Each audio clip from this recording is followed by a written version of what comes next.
This is the Christian Life Coach Collective, and I'm your host, Laura Malone. We're talking all things coaching, concepts, tips, tools, self-coaching, mindset, faith foundations, and definitely entrepreneurship, because I want to support your calling as a coach and help you build a thriving online business with God as your CEO. So I hope you enjoyed today's episode. Here we go. Okay, so we're back in the greenhouse series, and today we're talking about stage 1. Your root system. You've got to plant a seed so that it's in good soil and it has a chance at starting to develop a root system, which will ultimately begin to grow upwards out of the soil. Now, if you focus on the fruit too soon, you're going to lack the root system you need to become a tree that can bear the weight of your calling and withstand the winds that will surely blow. Okay. So let's talk about the roots that we need to focus on developing when you're becoming a coach or starting a business or growing as a coachpreneur. So first, I want to encourage you to let this greenhouse series of episodes be like a roadmap for you, because it's hugely valuable to see it from a macro viewpoint, vantage point, so you can zoom in when it's the right time, right? You go micro when you need to. You don't have to do it sooner. You can do it later at the right time. Now, one disclaimer. If you're the kind of person, this is a moment of tough love, so some of you can tune it out, but if you need to listen. If you're the kind of person who's resistant to being told what to do, if you are not coachable, is what I'm telling you. If you question anything you haven't figured out on your own, if you like to be a lone survivor on an island, at least until you decide who you want to invite to approach the beach. If you enjoy pioneering simply for the sake of never being held to your commitments, I'm going to encourage you to do 2 things. Number 1, ask yourself, gee whiz, how does Laura know that about me? Is she like that? And number 2, ask yourself, do you really want to stay stuck and go it alone and continue duct taping your dreams together with a bunch of freebies that add up to nothing because you're not willing to make an investment because you decided a long time ago that you can't make an investment, which I would coach you through because I don't believe it, and ask me how I know, right? Are you wanting to play small on your own little independent ball field because you don't have a team? And no team means no game. No game means no win. And the option you have, I think, is to see me as your team player who wants to support you like I'm part of the team. Let me be Coach Laura. Let me support you while you're on the bench, when you're up to bat, when you're running base to base, or you're out in the outfield waiting for something. Please send the ball my way so I can show them that I really can catch. Or when you're in the locker room feeling all the big emotions from losing some and winning some. If you can just see me as a team player, like a coach on the team, even another player who has been playing longer than you, please do that. Just change your paradigm about it. And instead of looking at it like I'm telling you what you have to do and what you can't do, I'm not doing that. I'm really just here to give you a roadmap to guide you, literally to educate you about the map, point A to point B. You have a different point A and a different point B than anybody else out there. But I can tell you that point A to point B for anybody starting a business, generally, I don't know, I guess let's just say it starts at point A and ends at point B. It's the same. Is that too simplistic? It's like the gospel. It's actually that simple. You have to go from point A to point B. And yes, what you're going to find between those 2 points is different in the specifics, but you're still doing the same thing to some degree. It generalized, okay? Now, if I'm just a team player in your eyes, would you be willing to sit your questioning, resistant, survivalist, pioneering self down and just take a look at the map I'm laying out throughout this series and see if it just makes sense to you before you dismiss it, okay? So Mama Bear just shows up every now and then. So, okay, when you want to become a coach, this is what your root systems need to be. I'm laying out what to start doing, okay? Number 1, find spaces and places to go get educated and encouraged about coaching. I would say this includes get coached yourself, but also go read all the books and listen to the podcast and watch the videos, invest in a training program. Now, mind you, I'm not telling you that necessarily includes getting certified in this stage, but that's something we'll talk about when we start to discuss mature trees and fruit, okay? Different stage.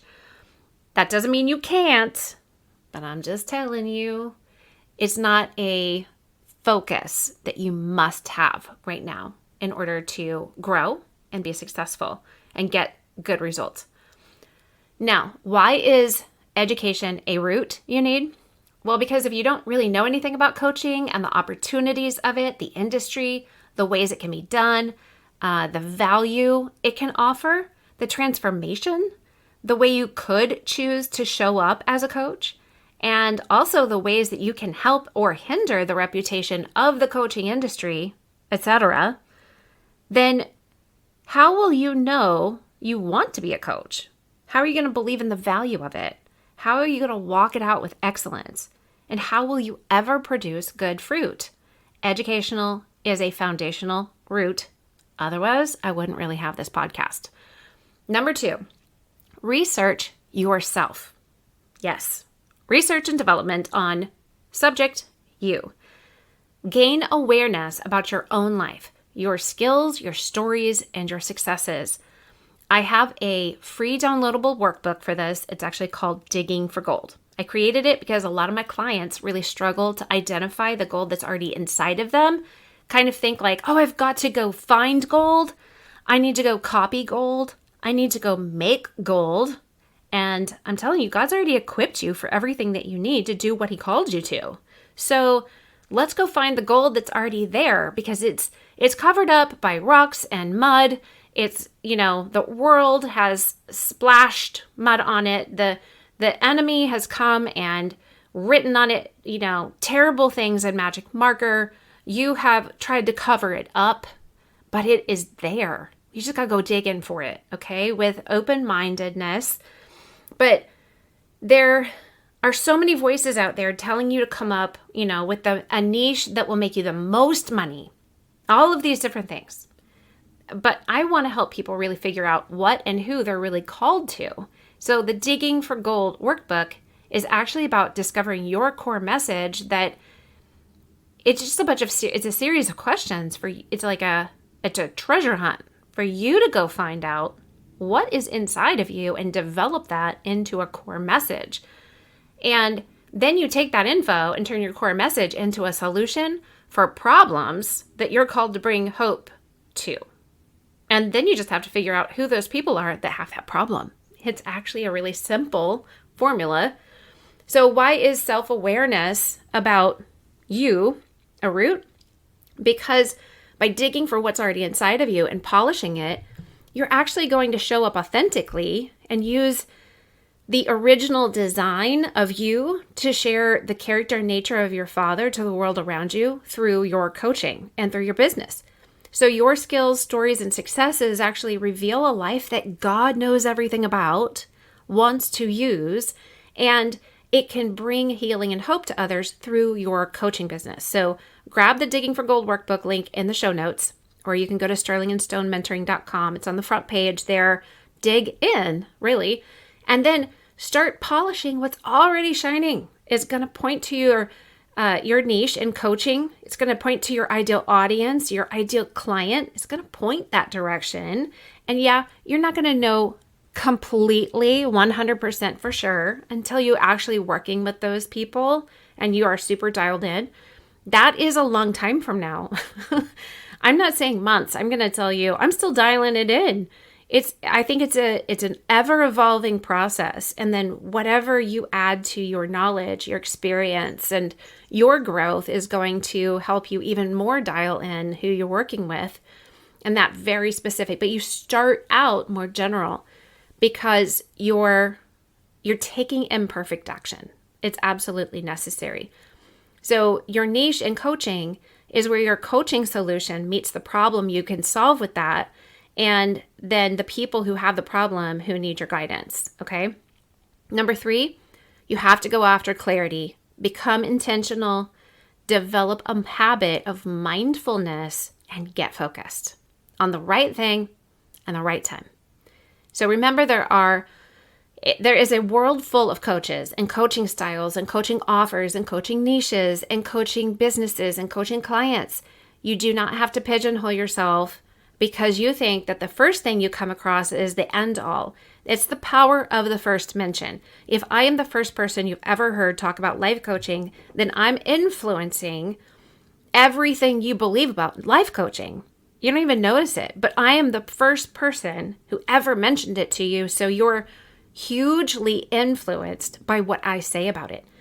If the first person that ever tells you about life coaching tells you they think it's a hoax, that it's not the second fastest growing industry today around the world, if they tell you it's stupid, if it's meaningless, and maybe they say something stupid to you, like, I don't say it's stupid, so I'm sorry, I let it slip, but I'm not going to edit it because more truth is said in jest or accidents. So maybe somebody told you that those who can't do teach, or those who can't play coach. Well, that is a lie from the pit of hell, because there are a lot of teachers out there, and you know who are amazing teachers and coaches? Moms and dads. Yes, they are. Moms and dads, we are called to teach and coach our kids. Spiritual moms and dads, we teach and coach. Like, we are guides to people. And the only reason there is a player out there, the only reason somebody is doing anything is because somebody else taught them and somebody else guided them. So that's what I had to say to those people who don't say, it's not something stupid, but it's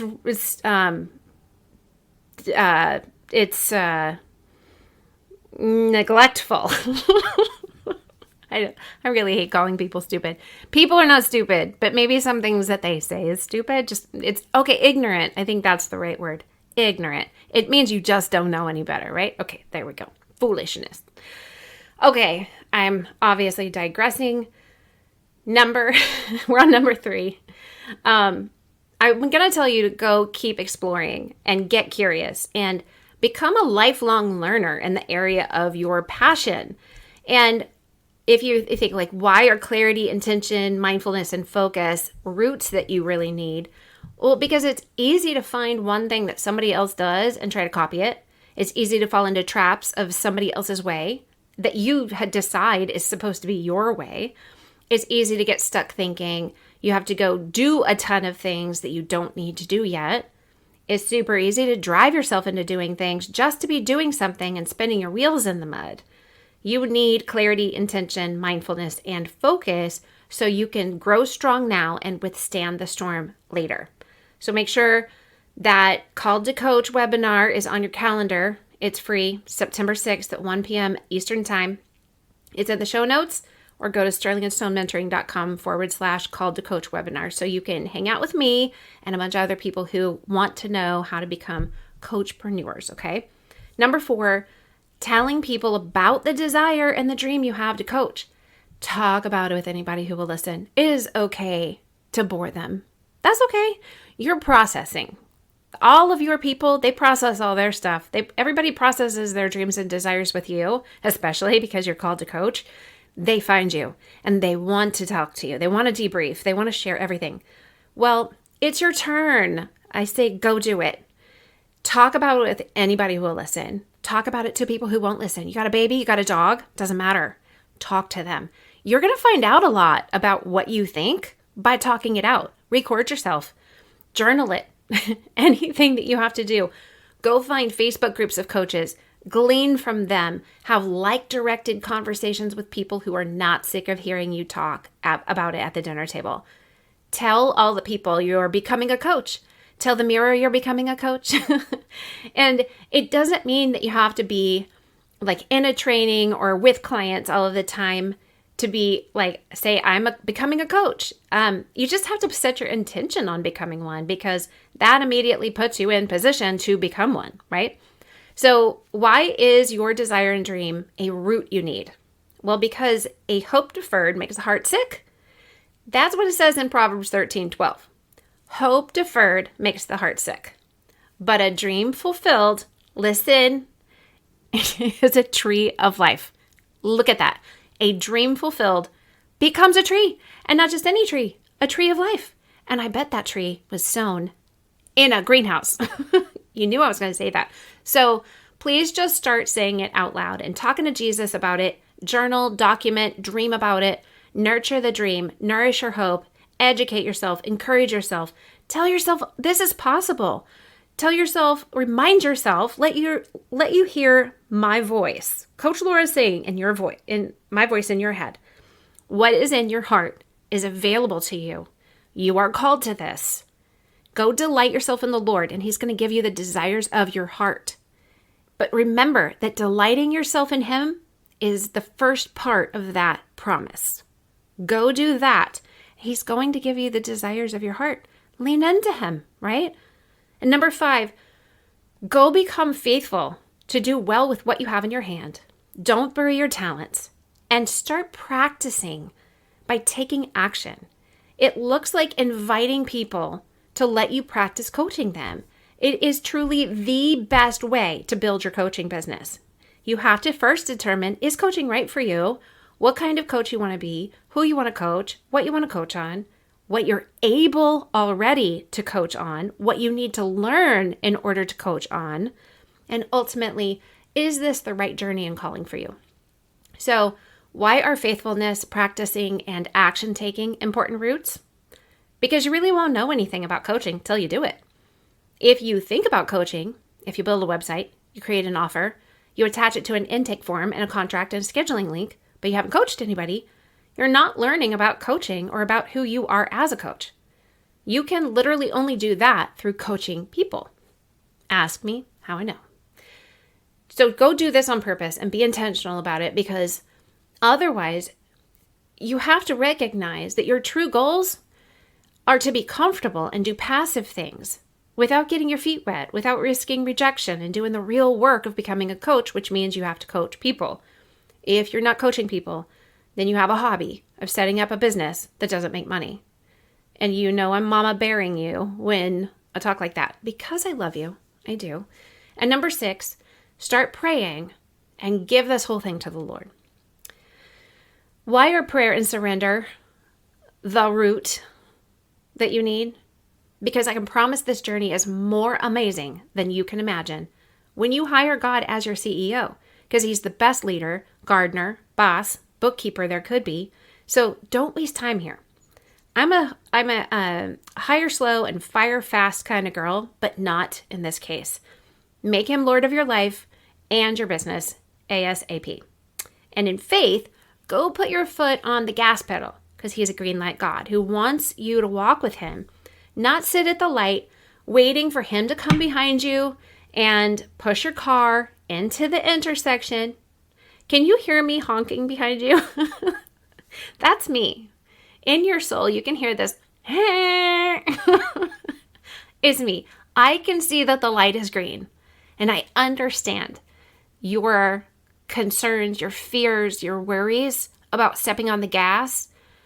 But I'm telling you that God's with you in the car. And if He does say no, He's going to tell you. He's going to make that red light obvious. You're not going to have peace about it.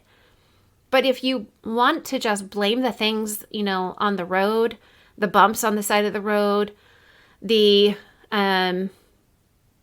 unfortunate findings that you find on the road, the trash, the yield signs, all of the signs saying that there's construction, all of the things that you can run into on the road, all the detours.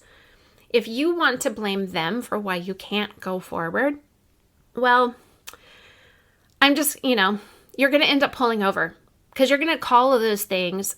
You're going to blame them. You're going to say, this is God telling me to stop. I want you to actually ask him, like look over at him in the passenger seat and say, am I really supposed to stop? Or am I supposed to trust that you're in the passenger seat with me? And all of these obstacles in my way, like you're going to help me find my way around these obstacles and detours. You're going to help me not crash. Like instead of making excuses because you're afraid of crashing or you're afraid of hydroplaning, right? And you just never want to get in the car. Don't make excuses and just ask him to help you figure out if you are making excuses and that your soul's desire is really to go back to bed where you're safe and comfy. When the Lord is with you, you can tap into peace regardless of obstacles, walls, detours, attacks, storms. You've got this, friend. He equips you for your calling, and no matter what you're called to, you will be required to take action to walk in it because nobody else is going to make it happen for you. God's not in the business of doing things without you. He loves being with you right where you are in the middle of your process. So what I'm telling you is that these actually should be your first steps. So take note. To recap, number 1, get educated about coaching, all the things. Number 2, figure out what your life skills, stories, and successes are and what they can offer. So remember to go grab the Digging for Gold workbook in the show notes. Number 3, go hard after clarity, intention, mindfulness, and focus. And I'm hoping these episodes in the Greenhouse series are going to help you do that. Number 4, share your dream with everybody. Sing about it from the rooftops. Number 5, be faithful and start practicing coaching. And last but not least, obviously, 6, pray about it and continually surrender it to the Lord. Let him walk with you. Okay, bless you. And remember, God loves you. I am for you. So is he. You can do all things through Christ. He's the one strengthening you. And look over in the passenger seat because he is right there. I hope that you loved this episode and you feel challenged, inspired, and encouraged. If you're a coach or you want to be one, jump into the Christian Life Coach Collective Facebook group so we can connect over there. And to work with me, grab the links in the show notes to get quick clarity about your calling as a coach and entrepreneur, as well as how to get trained as a coach with Starling & Stone and start your own business. Bless you, friend.